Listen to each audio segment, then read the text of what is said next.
Welcome to the DBMS class. In today's class, we are extending the joint topic. So we were mentioning joints to address the drawbacks of what the Cartesian product has. That is, when we are putting up with a cross product,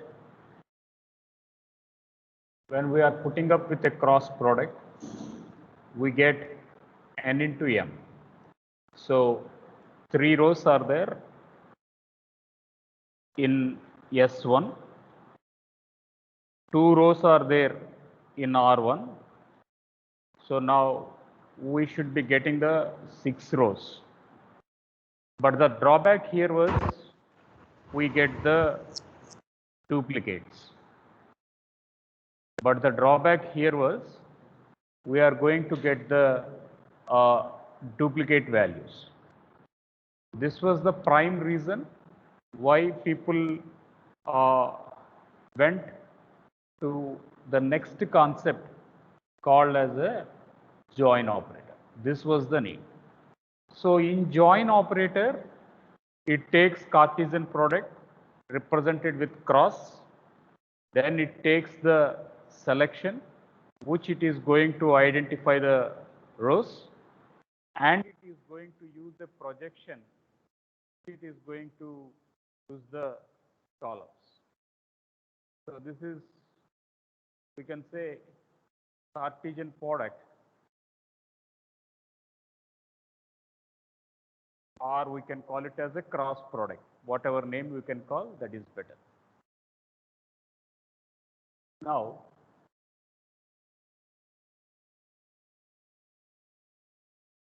in Cartesian, in the joins, it is addressing with 3 type of joins. One, we call it as condition join. 2, we call it as equi-join. And 3, we call it as outer joins. We talked about this 2 joins, equi or natural join. But a quick recap of the things what we taught earlier. Now you can assume that the instances which are going to be the part of these 2, that is 22, 31, 58, 22, 31, 58 in S1. Next you write in R1 you are going to have 22 and 58. In R1 you write 22 and 58. Okay. Now let us see the examples like this. Now coming to the condition join. Condition to the condition join. So the condition what it is going to rise up was the SID should be less than this.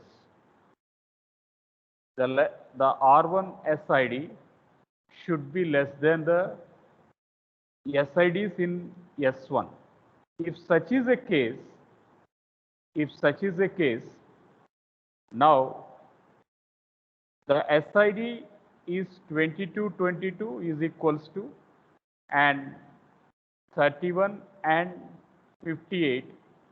So now we will be getting the 2 aspects, that is 22 and 31 here, because SID should be less than the SIDs in R1. So how we are going to materialize the thing was, now 22, 38, 22, 31 and 58 are there. Now this it is going to be less than 58. So we are going to impose this in this model. After condition join, then we take up the equi-join. So in equi-join, we link up the 2 tables. I will explain you in the live SQL again. There you will get clear understanding. Okay. So this part we have it from Silers, that is with S2 instance, S1 instance, and R1 instance, it is from reserves. There we will get age, boat ID, and day. So equijoin, it is going to make a general equation, a specific that if first part is equals to second part. So whatever rows which are common in both S1 and S2, they are going to be replaced. We talked about. So natural join, it is again bringing up the same concept of the equijoin. After a join, we are going to have a division operator here. So in division operator, now this is foremost interesting theory. A, we are going to have two fields, X and Y, and B, we are going to have only one field, Y. Then if we are going to make an A by B operation, now the thing was X, it is going to belongs to only XY, and Y belongs to either A or B. So to move this in a more problematic way, to move this item in a more problematic way, let us see like this.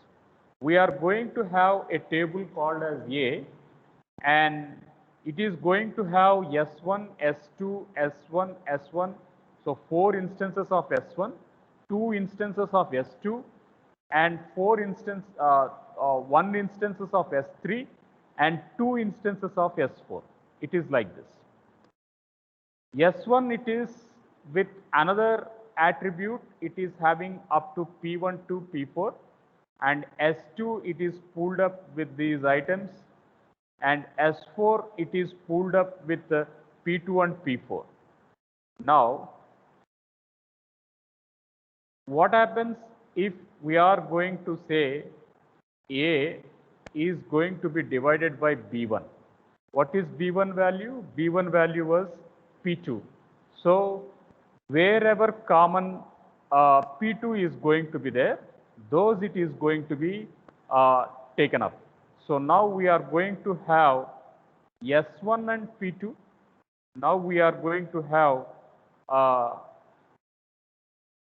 A by B1 here. So now we do have S1 A by B1. So S1 and P1. Next we do have S2. We do have S2 and P2. We do have S1 and P2, S2 and P2, S3 and P2, and S4 and P2. So that is why we are going to write these lines. Okay, let us see what will be the outcomes of P2 and P4, that is with B1 B2 relation. Now A by B1, what we are going to assume? So S1 should be divided by P2 again, then S1 should be divided by P4 again. Similarly, is there any other option here?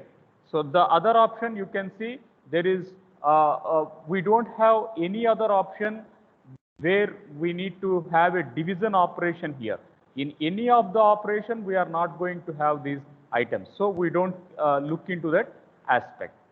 Next comes the third way of division. Next comes the third way of division. So now we should understand what is P1, P2 and P4. And now we mean to say A by B3. Now we mean to say A by B3. So in this case, what will be the common items? So we are going to assume 3 items, P1, P2 and P4 are to be there. So P1, P2, P4. So you can see these 3 are applicable only on S1, right? P1, P2, P3, they are applicable only on S1. They are not applied to any other content.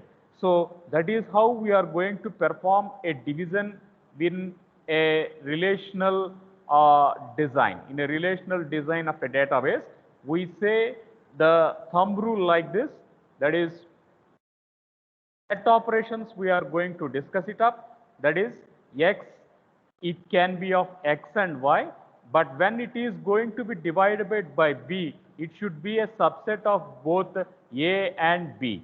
So if such is a case is going to happen, now you can see that a by b1. So how is a by b1 happen? P2 should be common in all the aspects. P2 is common for S1, P2 is common for S2, P2 is common for S3, P2 is common for S4. So that is the reason why we had opportunity to write all the 4 classes.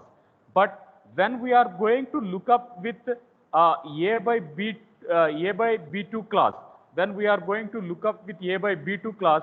Now we should see what are the elements which are common there. So S1 is divisible by P4. Okay, S1 is divisible by P4. Okay, now check whether P2 and P4 are dividing rest of the items. But rest of the items are not being repeated with P2 and P4. We are not going to consider them into the list. Next comes the third item, that is B3 here. So when we are going to use B3, we do have P1, P2 and P4 here.